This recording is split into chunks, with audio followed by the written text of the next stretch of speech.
तमाम श्रोतागण, सत्य सनातन की जय। बाल कांड हमारा समापन होने के पश्चात हम रामचरितमानस का द्वितीय सोपान अयोध्या कांड प्रस्तुत है। सबसे पहले भगवान शिव की स्तुति। यस्यां के च विभाति भूधर सुता देवापगा मस्तके भाले बाल विधुर गले च गर्णम यशोरसी व्यालराज सोयम भूति विभूषणम सुरवर सर्वाधिपम सर्वदा सर्व सर्वगत शिव शशि निभ शंकर पातु माम। अर्थात शिव जी की वंदना। हे शिव जी, जिनकी गोद में हिमाचल सुता पार्वती जी, मस्तक पर गंगा जी, ललाट पर दित्य का चंद्रमा, कंठ में हलाहल विष और वक्ष स्थल पर सपराज शेष जी सुशोभित हैं। मैं भस्म से विभूषित देवताओं में श्रेष्ठ सर्वेश्वर संहार करता सर्वव्यापक कल्याण रूप चंद्रमा के समान शुभ्र वर्ण श्री शंकर जी सदैव मेरी रक्षा करें। जय महादेव। प्रसन्नता ज्ञान गताभिषेक स्थाने ममले वना सुदुखत मुखाम्बद श्री रघुनंदन से में सदास्तु मांजुल मंगल प्रदा।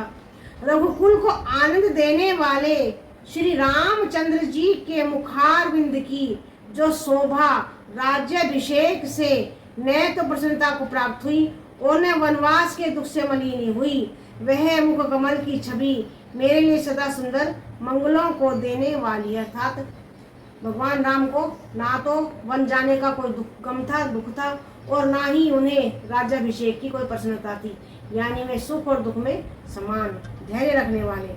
नीलांबुज श्यामल कोमलांगम सीता समारोपित वाम भागम पाणो महासायकम चारु चापम नमामि रामम रघुवंशनाथम।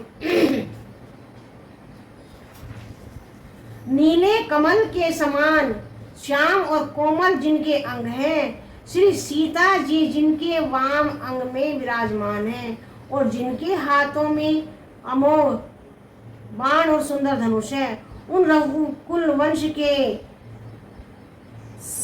स्वामी श्री रामचंद्र जी को मैं नमस्कार करता हूँ। बोल सियावर रामचंद्र की जय। श्री गुरु चरण सरोज रज निज मन मुकुर सुधार बरनौ रघुवर जसु जो दायक फलचार।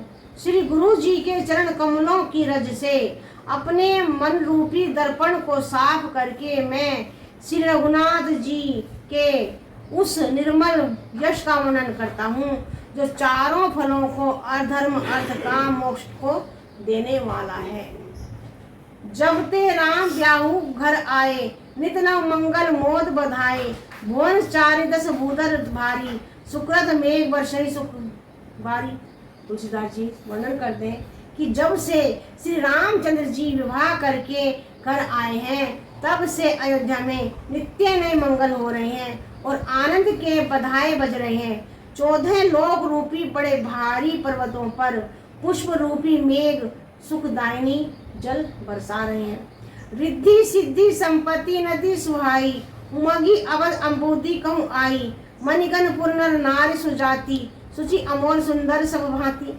रिद्धि सिद्धि और संपत्ति रूपी सुहावनी नदियां उमड़ उमड़ कर अयोध्या रूपी समुद्र में आ मिली हैं। नगर के स्त्री पुरुष अच्छी जाति के मणियों के समूह हैं जो सब प्रकार से पवित्र अमूल्य और सुंदर है। यानी अयोध्या में रिद्धि सिद्धि और संपत्ति भर गई है। वहाँ पर नदियां में उमड़ उमड़ कर बह रही है और वहाँ के नर और नारी ऐसे है जैसे कि मणियों के समूह।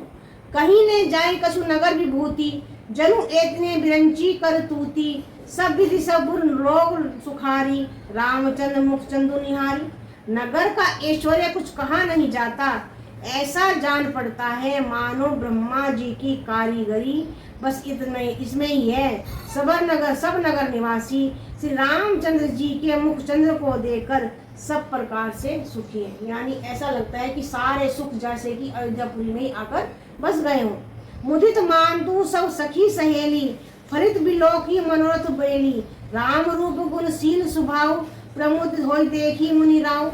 सब माताएं और सखी सहेलियां अपनी मनोरथ रूपी बेल को फली हुई देखकर आनंदित हैं। श्री रामचंद्र जी के रूप, गुण, शील और स्वभाव को देख सुनकर राजा दशरथ जी बहुत ही आनंदित होते हैं। यानी जितनी भी वहाँ पर सखी और सहेलियाँ माताएं हैं, सभी की बेल यानी बेल फैली यानी वंश आगे बढ़ा हुआ है। और श्री रामचंद्र जी के रूप गुण को देखकर सभी बहुत ही प्रसन्न है और राजा दशरथ तो अघाते नहीं है। बोल सियावर रामचंद्र की जय। राम सिया राम जय जय राम। राम सिया राम